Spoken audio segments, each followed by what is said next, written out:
Is prey historically accurate? To really answer that question, we need to talk about the nation that stopped three global empires in their tracks. A nation so feared that their name meant anyone who wants to fight me all the time. I'm talking about the Comanche.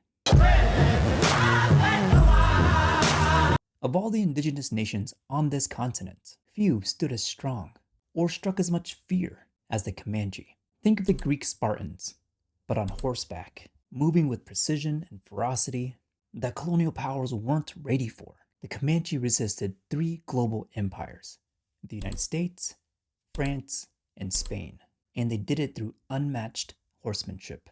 They had hit and run warfare, strategic diplomacy, and when necessary, all out warfare. They adapted faster than the colonial powers could react, and that adaptation kept them sovereign longer than almost anyone else. And here's something that Hollywood rarely gets right: native warfare wasn't just for men. Indigenous women have always taken up arms to defend their children, their family, and their nation. Some women led war parties to avenge their relatives. Others defended their camps from surprise attacks. And across the plains, this was actually tradition. It was culturally understood, respected, and sometimes celebrated. So when prey centers a Comanche woman, that's actually accurate. By the 1700s, the Comanches were an unstoppable force across the southern plains. With horses, bows, spears, and buffalo hide shields, they halted the Spanish expansion northward at Mexico. They blocked French ambitions westward of Louisiana, all while combating westward expansion from the United States. And the name Comanche actually comes from a Ute word, and I'm totally going to butcher this, Comanchea, meaning enemy, or more literally, anyone who wants to fight me all the time. Now, let's take an indigenous look at Prey. Prey is a stunning film, visually, narratively, and culturally. But when you watch it through an indigenous lens, it becomes more complicated, and in some ways, even more powerful. This is what Prey gets right: oral storytelling as authority. The film opens with Naru saying, "A monster came here." That's a deliberate nod to indigenous traditional oral history, long before paper, ink, or European documentation. Our nations preserved history through story. That form of history challenges colonialism at its core, because it refuses the supremacy of the written word. Prey honors that from the very first scene. Now this is where Prey kind of stumbles. They turn the native oral stories to children's tales.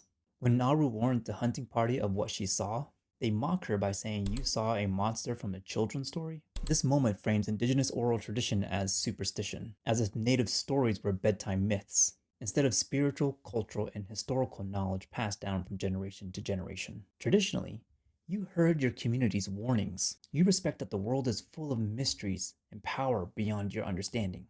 Prey undermines this truth for the sake of tension. Again, they stumble with this strange components where the men act colonial. Here's where the story dips into stereotypes.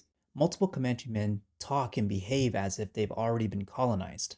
They mock Naru, diminish her capabilities, and assign her domestic roles from European gender norms. For example, when Naru wants to accompany the hunting party, they joke and tell her, "We won't be out long enough to need a cook." So watching Naru get talked down to and physically beaten by her own people doesn't reflect traditional indigenous worldviews. It reflects the colonizer's mindset projected on us. Midway through her hunt, Naru comes across a herd of slaughtered bison. At first, the audience assumes it's the predator, but it isn't. It's an entirely different monster. This moment is powerful because it echoes real history, the colonial genocide of the buffalo herds, a deliberate tactic to starve indigenous nations into submission. Speaking for myself, seeing skinned bison on screen triggered a little something within myself, something I would call a generational trauma. Even if we didn't live through it, something within us remembers that. When Naru is captured by the French trappers, the decision to not subtitle their speech is intentional. For once, it's Europeans who sound unintelligible, a reversal of how Hollywood has portrayed native languages for decades. Our languages were always the ones treated as gibberish, and Prey flips that dynamic. And Naru bumping into French trappers is actually historically accurate. The French pushed westward, but were met with the Comanche forces, so they built trade relations as opposed to trying to dominate them. This part of the film is solid. And we gotta talk about Naru's brother. When he fights the predator on horseback, we see a glimpse of the true Comanche identity.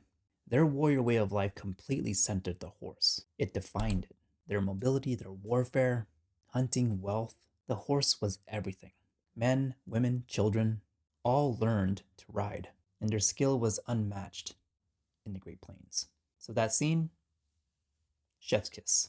It was accurate, it was beautiful, and it was powerful. And Prey is a story about learning, quickly, strategically, and constantly, which is what made the Comanche warriors so formidable. From the beginning, Naru is constantly adapting. She studies how the animals hunt. She observes how the predator selects its targets. She knows what works, what fails, and what patterns repeat.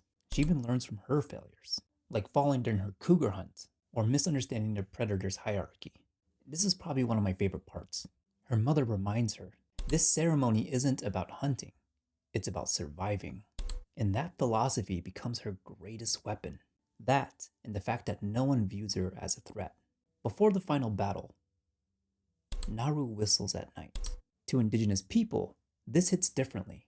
To many nations, whistling at night is a way of summoning evil spirits. In that moment, she isn't taunting the predator. She's calling it forth. She's inviting the hunt. That detail was so subtle, you have to be indigenous to fully understand it. And in the end, after defeating the predator, Naru returns with her trophy. She warns her people that a danger is coming. And my mind immediately went back to Apocalypto. Just when you think the danger has passed, colonizers arrive on the horizon, because the bodies left behind, the French massacre, will only reinforce the colonial narrative about merciless Indian savages. Naru knows this. She's lived under that gaze her whole life. The predator wasn't the real monster. The colonizers are. My final thoughts. Some of the portrayals of the Comanche lean too close to colonial gender norms, but it's groundbreaking. It has a majority native cast, a respectful use of the language, it has indigenous storytelling structures, it has historical subtext with teeth, it has a native heroine who learns, adapts, and survives. For the first time, we're entering the sci-fi horror genre on our own terms. Prey made me proud, and with a few cultural adjustments, it could have been truly phenomenal. Hey, thanks for watching. If you liked this video, give it a like, and I hope you consider subscribing. I'll be making more videos like this, providing an indigenous perspective, doing deep dives on race, politics, and modern pop culture revolving around the Native community. Until then, take care.